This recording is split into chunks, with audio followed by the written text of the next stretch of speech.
Hi, my name is Arvind Singhal, and I teach at the University of Texas here at El Paso in the Department of Communication. And today I'm going to talk to you about liberating structures. Have you ever been in a classroom where you arrive and you see rows of tables and chairs neatly arranged?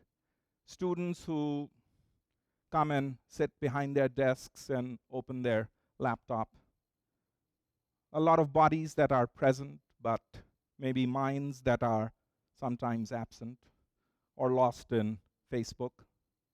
Where there's a sage on stage, a professor, a teacher, the knower, the distributor and arbiter of knowledge, just doling words of wisdom, in control of the content with a clicker. Or have you been in a meeting where there's a CEO or a department head or a divisional manager at the head of the table, in control, managing a discussion?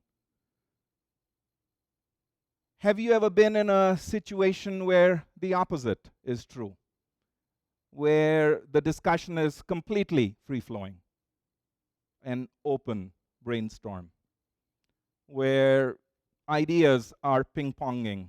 Somebody floats an idea and somebody responds, and too much is said, but perhaps too little accomplished. If you've been in situations like that, where there are structures of too much control, or too little, or no control, then certain outcomes obviously happen, which may not be very functional. That's the reason why you have bodies that are present and minds that may be absent.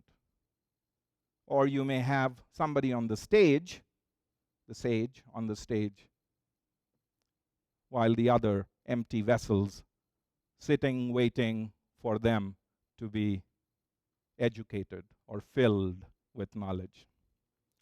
Now, liberating structures represent an alternative to the notion of too much control or no control or too little control. There are actually about 36 structures that can enable all individuals in a setting, in a group setting, in a classroom, in a meeting, in any other place where groups gather, to unleash their potential. Each person engaged, each person having a voice. Enabling people in a setting to interact in ways which releases energy, which releases their creative potential. These 36 liberating structures were designed, practiced, you can say refined by two colleagues of ours, two friends of ours, Henry Lipmanovich and Keith McCandless, who have been working with organizations, have been working with groups to shape their agendas and to shape the outcomes that they can generate from these agendas through the interactions that may occur between the constituent participants. And what's transformational about these liberating structures, which liberate as opposed to control or no control, is that these liberating structures distribute the control of content among all the participants. Liberating structures replace sequential interventions, the ping pong, somebody pings and the other person pongs, that's sequential, with simultaneous interactions. So think about a lot of people ping ponging or playing doubles in tennis. Liberating structures give everyone an equal opportunity and time to participate. We are often in meetings where somebody has airtime and somebody doesn't. Some voices are muted, silenced, overlooked, rejected. Liberating structures provide an equal opportunity for everyone to participate. And more so, liberating structures do so in a safe environment, in a safe space, a comfortable space in which power dynamics or hierarchies, which tend to mediate communication are neutralized. Liberating structures facilitate the co-creation of both agendas. What is it that we want to talk about? How we are going to talk about what we are going to talk about, and also the outcomes, the solutions that come out of them. Liberating structures allow people to act their way into a new way of thinking, because liberating structures are about doing.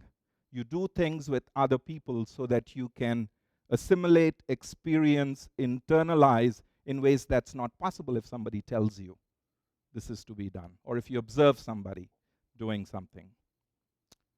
And given the fact that there are safe spaces and there are dynamics of interaction, liberating structures allow people to build trust as they go, because they're sequential and parallel and in cycles. And perhaps most importantly, as opposed to people being told what to do, liberating structures allow for self-discovery within a group, where people discover their own assets, their own strengths, their own voice, their own ideas. Now you're probably saying, really? We have something which can do all this, and we haven't heard about it? Well, you're hearing about it. They do exist, and they exist in reality and have been used in multiple settings. Here at the University of Texas, El Paso, we are engaging in an experiment where several faculty members and graduate student instructors are using liberating structures to transform, in some ways, the way conversations or interactions happen in a classroom. I facilitate a lot of meetings outside the university context, and I often employ liberating structures so as to tap the energy, the potential of the people that exist in the room, as opposed to me controlling the agenda only or having no agenda and allowing a space for open brainstorm. Now, you must be saying these liberating structures must be a very difficult thing to master. If they can do all this much, gee, I mean, there must be some special expertise that's needed. And perhaps in answering that question of difficulty, we can say that liberating structures are as simple as Lego. They are scalable, they are adaptable. You can use one with the other, simple and easy to learn. You don't need a training course, a lengthy training course, and spend lots of money to learn them. There's really no special expertise that's needed either to learn or to implement them. You don't have any dependence on expert facilitators. So are you intrigued? Do you want to be liberated?